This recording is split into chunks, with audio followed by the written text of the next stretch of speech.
வணக்கம். ஒரு கேள்வி. அழிவும் ஆக்கமும் ரெண்டும் ஒரே நேரத்துல நடக்க முடியுமா? யோசிச்சு பாருங்க.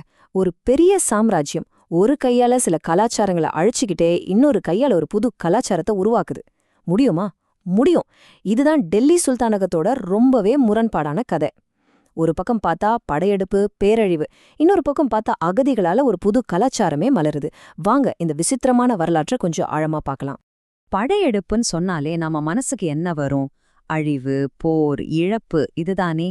ஆனா ஒரு படையெடுப்பு நாம கொஞ்சமும் எதிர்பார்க்காத வகையில ஒரு புத்தம் புது கலாச்சாரம் உருவாகிறதுக்கு காரணமா இருக்க முடியுமா? இந்த ஒரு கேள்விதான் டெல்லி சுல்தானகம் பத்தின இந்த முழு கதையுமே ரொம்ப சுவாரஸ்யமா மாத்துது. சரி, இந்த கதையை நம்ம சரியா புரிஞ்சுக்கணும்னா முதல்ல ஒரு விஷயத்தை தெளிவுபடுத்திக்கணும். டெல்லி சுல்தானகம்ங்கிறது ஏதோ இந்தியாவை ஆண்ட ஒரு சின்ன ராஜ்யம் இல்ல.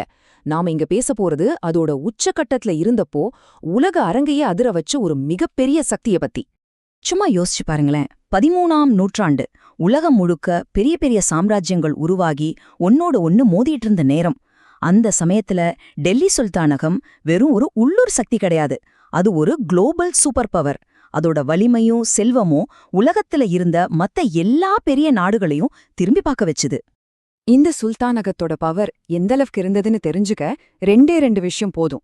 முதல் விஷயம், அந்த காலத்துல உலகத்தையே நடுங்க வச்சவங்க மங்கோலியர்கள். அவங்கள தடுத்து நிறுத்தவே முடியாதுன்னு எல்லாரும் பயந்துட்டு இருந்தாங்க. ஆனா அந்த மங்கோலிய படையெடுப்பையே வெற்றிகரமா தடுத்து நிறுத்துனாங்க. ரெண்டாவது, இது இன்னும் ஆச்சரியமான விஷயம். இஸ்லாமிய உலக வரலாற்றிலேயே ரொம்ப ரொம்ப அரிதா ஒரு பெண்ணை அவங்களோட ஆட்சியாளரா ஏத்துக்கிட்டாங்க. அந்த பெண்மணிதான் ரசியா பேகம்.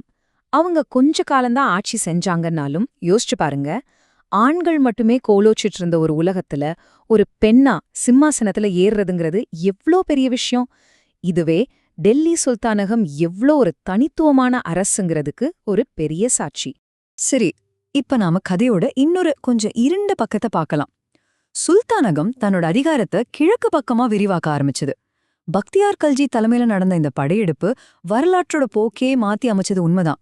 ஆனா அது ஒரு பெரிய அழிவோட தொடக்கமாவும் இருந்துச்சு. இந்த படையெடுப்போட விளைவுகள் ரொம்பவே மோசமா இருந்துச்சு. புதுசா இடங்களை புடிச்சாங்க சரி, ஆனா அதோட நிறுத்தல. அங்கிருந்த கலாச்சார மையங்களை சிதைச்சாங்க. கணக்கே இல்லாத கோவில்கள், நாலந்தா மாதிரி அறிவு கருவூலமா இருந்த பல்கலைக்கழகங்கள், விலை மதிக்க முடியாத நூலகங்கள் எல்லாத்தையும் தரைமட்டமாக்கினாங்க. சொல்லப்போனா இந்த ஒரே ஒரு படையெடுப்பு வங்காளத்துல புத்த மதம் வீழ்ச்சி அடையறதுக்கே ஒரு முக்கியமான காரணமா அமைஞ்சது. ஒரு பக்கம் இங்க கிழக்கே டெல்லி சுல்தானகம் இப்படி அழிவு வேலையில ஈடுபட்டுட்டு இருந்தப்போ மேற்கிலிருந்து யாருமே எதிர்பார்க்காத ஒரு விஷயம் நடந்துச்சு. அது ஒரு புது மாற்றத்தை கொண்டு வந்துச்சு. அந்த மாற்றத்துக்கு பேருதான் மங்கோலிய புயல்.